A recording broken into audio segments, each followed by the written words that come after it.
welcome back to my channel. If you're new here, I'm Lisa, also known as La Dolce Lisa, and today's video is so exciting because it has been a long time coming, and a lot of you asked me publicly and of course even messaged me privately, what are the best restaurants, what kind of food should I eat in Rome, where do you go to eat in Rome, what restaurant were you eating at if you saw like my story highlights and things like that. So here I am, I'm finally sharing with you guys not just the best restaurants in Rome, but I'm sharing with you what to eat in Rome, where to eat it, and even when to eat it, because I'm going to be going over breakfasts, lunch, dinners, snacks, some extras, and everything like that. So if you're going to Rome and you are a foodie, I have you covered. If you don't know me, you might be thinking, what makes you the expert on what to eat in Rome? Well, basically, I've lived in Rome on and off for at least, I would say even over 1 year of my life.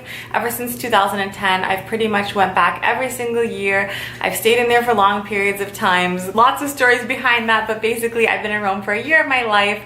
And I'm a huge foodie. I pretty much plan my trips around where I'm going to be eating, so I know exactly what to eat, where to eat it, and I have kept these places local in the sense that if you are a tourist, a lot of these spots will be around certain tourist spots or destinations. They won't be too far or too hard to get to.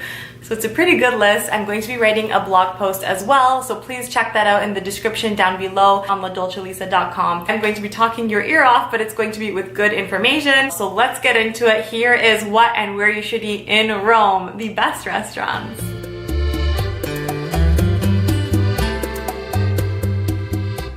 Let's go with breakfast, and that is probably one of my most favorite things to eat in Rome is their breakfast. I'm the kind of person that likes to eat breakfast Italian style, so I like a coffee or a cappuccino with something sweet, even in Canada. Now when you're in Rome, Italy, that is no exception. Now here is where I think you should definitely go to have an amazing breakfast in Rome, but you have to wake up a little bit early or they will sell out of their good breakfast pastries like cornetti. This cafe is called Roscioli Cafe. They have honestly the best cornetto in Rome, and I've tried them from everywhere, and this is literally my favorite. Now a cornetto con crema is what I personally get. You can of course get them with maybe jam inside or even plain. It is sort of like an Italian croissant, but it is different. It's just better, dare I say. I don't know why. Maybe because it's filled with cream, but it's so good. So you really do have to try cornetti when you're in Rome. But specifically, I found that the best ones are at this Roscioli. They are amazing. Rome is also known for maritozzi. So if you want to get a maritozzo, the singular version, you definitely can get one there as well. They also make the best cappuccino. I don't know what it is. I am just obsessed with their cappuccino there. I had such a good breakfast. The cappuccino was so good. My mom even ordered another one after, and she normally wouldn't have. So it was really delicious. I highly recommend Roscioli Cafe for breakfast. This other pasticceria, they have amazing maritozzi. It's basically a Roman style breakfast pastry, you can almost call it, but it's like a brioche bread and it's slit in half, and on the inside there's panna, which is whipped cream, like just all over it. It's just like exploding with whipped cream. It is so good. If you don't make it to these places that I mentioned to try one, they even have it at the airport, so you can even get it there, and I promise you it's really good. Now this pasticceria Regoli, they have a really delicious pastries and maritozzi especially, and all kinds of delicious baked goods, so you guys should really check that out. You really can't go wrong. Next, this is in the Trastevere region, and a lot of places I'm going to be mentioning are there because you just eat really well in Trastevere. This is called L'Antico Forno Boccione. Now this place has specifically ricotta crostate or a ricotta crostata that is just heavenly. People have even offered these ladies for the recipes and they will not give it out. It is top secret, but it is amazing. I unfortunately didn't get to try the ricotta one with cherries, but I did try the one with chocolate, and it was like heavenly, guys. It was so good. The crust is like melt in your mouth. It is not necessarily the most beautiful of pastries when you kind of look at the whole cake in and of itself, but when they slice it open and they weigh it and they sell it to you and it's in your hand and it's warm and it's delicious and it's exploding with ricotta, which is that really mild and delicious Italian cheese that you'll often find in like cannoli. I can't tell you, I even make my own ricotta crostata, but this specific one, it's like unique to them, and it is so good, and just, oh, it is so good. So if you want to try a really delicious pastry that is just specifically in Rome, you have to try that one. Next, I'm just gonna quickly mention tiramisu because I feel like Rome has some really delicious tiramisu spots. You can of course get them at any restaurant after your meal, but if you want one specifically for breakfast like I often did, there are two places. One is what Rome is famous for, and that is Pompi. It is Il Re di Tiramisu, which means the king of tiramisu, and it really is delicious. They have quite a few locations, and their tiramisu is really good. It comes in a little mini to-go package, ready to eat, so you can take it to go. You could bring it for breakfast. Sometimes I'd take it to go at night time, keep it in the fridge in the Airbnb and just have it for breakfast if I knew I was going to wake up late and I'd miss all those good cornetti in the morning. So you can't go wrong. They have a really delicious pistachio flavor, which is so good. They have a strawberry flavor, lots of different ones, even the classic one. I would say to try a flavored one just to be different, but that's just me. And now this next place is called Zoom, and they also make tiramisu, different flavors similar to Pompi, but it's just, they're different. They come, as opposed to like a little box, they come in sort of a cup, and they have like the tiramisu piped on top. So good. One really delicious flavor, I believe it was like similar to like a Zabaione flavor. It was like amaretto and something. I'll link it in my blog post so you guys can read further about that, but it was so delicious. They have some really good flavors, and that was honestly my favorite one with the amaretti cookies on top. It's like those almond flavored cookies. This tiramisu was unreal. So guys, these things should cover your breakfast, especially if you like desserts like me. It's my kind of country, really. Like, where can you go wrong when you can actually have a dessert for breakfast?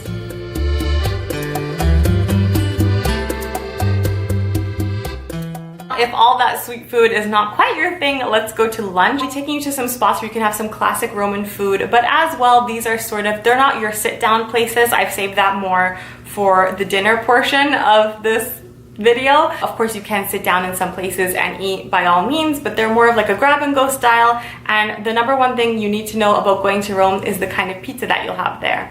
Now, unlike Naples, where it has that soft, really thin, but like fluffy crusted pizza, Roman style pizza is different. This specific pizza is unlike those as well, because this is al taglio. Now, Rome is known for their al taglio pizza, which is basically by the slice.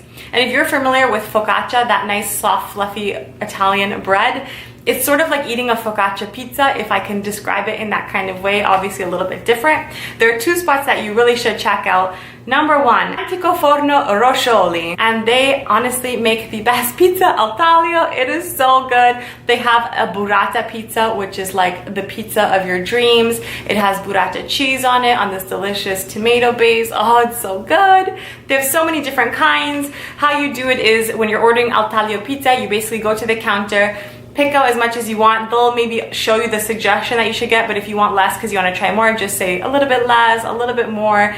They slice it, they weigh it, they give you your ticket, you go and pay for it, and then you pick up your pizza. Sometimes ordering things in Italy or in another country can be intimidating because you're not sure how it works, but that's usually always how al taglio works. I really love Antico Forno Roscioli for that specific reason. Their pizza al taglio, beautiful. Next, a very classic one. I have another favorite pizza al taglio. I won't even go there because it's way too far, but the one that comes closest to it is Pizzarium. It's Bonci's Pizzarium.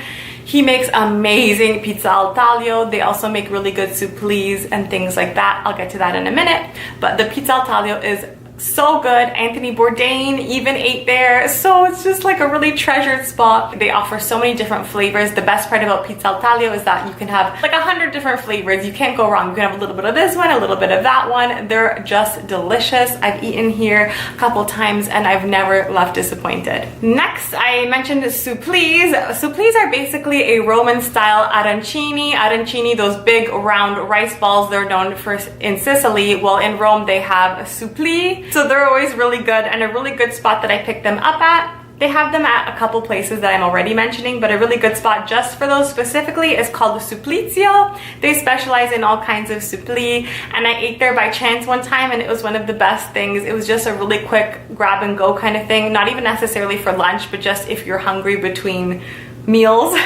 and you want to make the most of your time being in Italy. Some of my favorite things to do is just grab things and go have little bites here, little bites there. That way I can eat as much as possible. So supplís are great. So in my haste of recording this video, I forgot to mention one of my favorite spots and my favorite things to eat in Rome, and that is a trapezzino. This is a play on words taken from tramezzino, which is a triangular sandwich bread, and from pizza. So this is sort of a combination of the two. Now basically they fill this fluffy bread with the topping of your choice. I really love the chicken cacciatore, which is basically chicken cooked in a delicious white wine sauce. They also have them stuffed with burrata and melanzana, which is eggplant, and you honestly can't go wrong eating these for lunch. So that is this spot in Rome called Trapezzino for a delicious Roman style street food.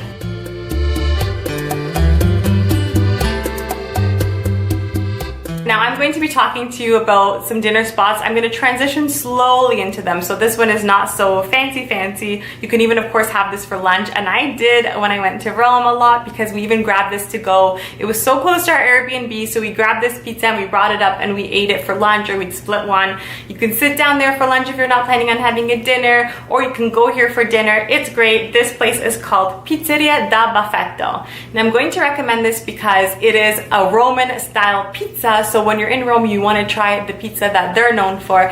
Now they're known for thin, crisp pizzas, so they're not thick and chewy like the Neapolitan type pizza. The pizza in Rome has more crunch, and it is extremely paper thin, so it is delicious. And I got a funghi, salsiccia, and cipolla, so mushroom, sausage, and onion pizza. Oh, so good.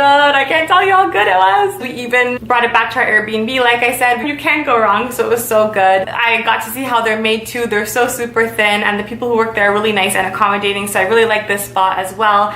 That was Pizzeria da Baffetto for a thin Roman style pizza. Now don't get it twisted, guys. This is not dry or too crunchy that you feel like you're eating a cracker by any means. It's a juicy pizza. It's just really thin, but it is so good. So I'm just gonna go right for it. One of my favorite restaurants in Rome, the number one, or my top three by all means. This is called Da Enzo, sometimes known as Da Enzo al 29. This is in Trastevere as well. Lots of good restaurants are in Trastevere, guys. And now they specialize in very Roman style cuisine. So a lot of the Roman dishes, if you feel like you haven't gotten enough of them, they have them there. They even have, of course, meat style dishes, but I'm such a carby, so I'm always eating carbs.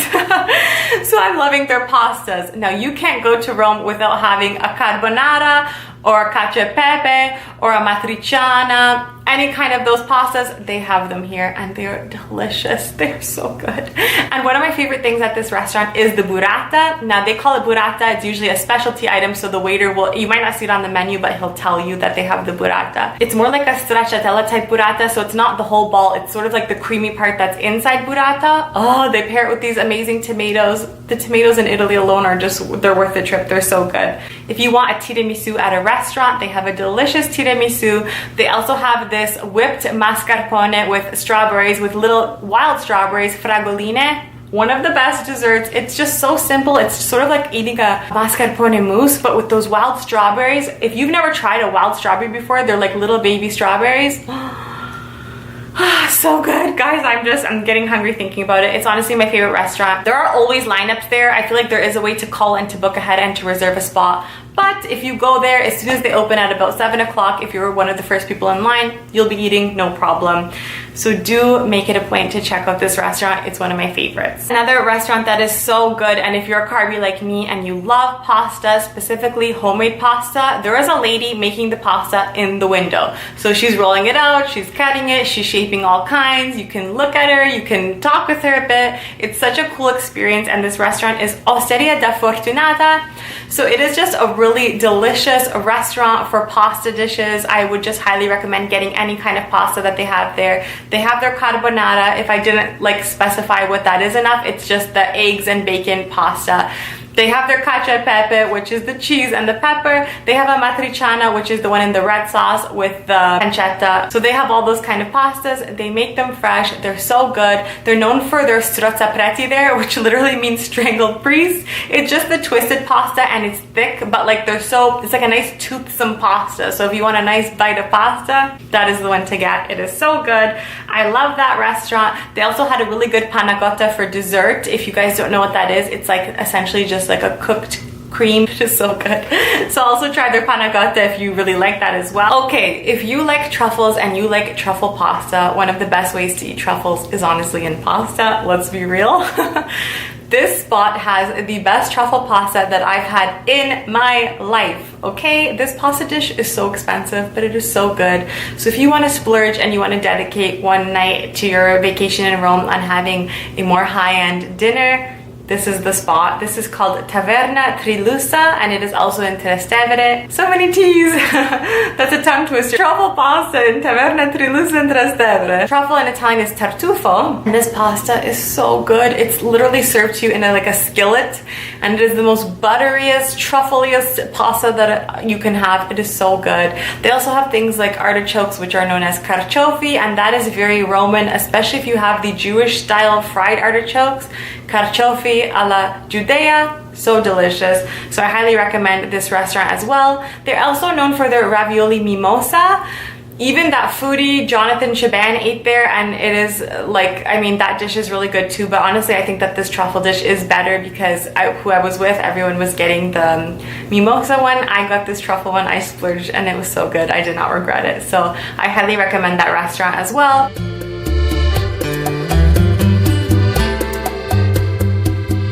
So I really like street food, and like I mentioned, I like to grab things and get things to go.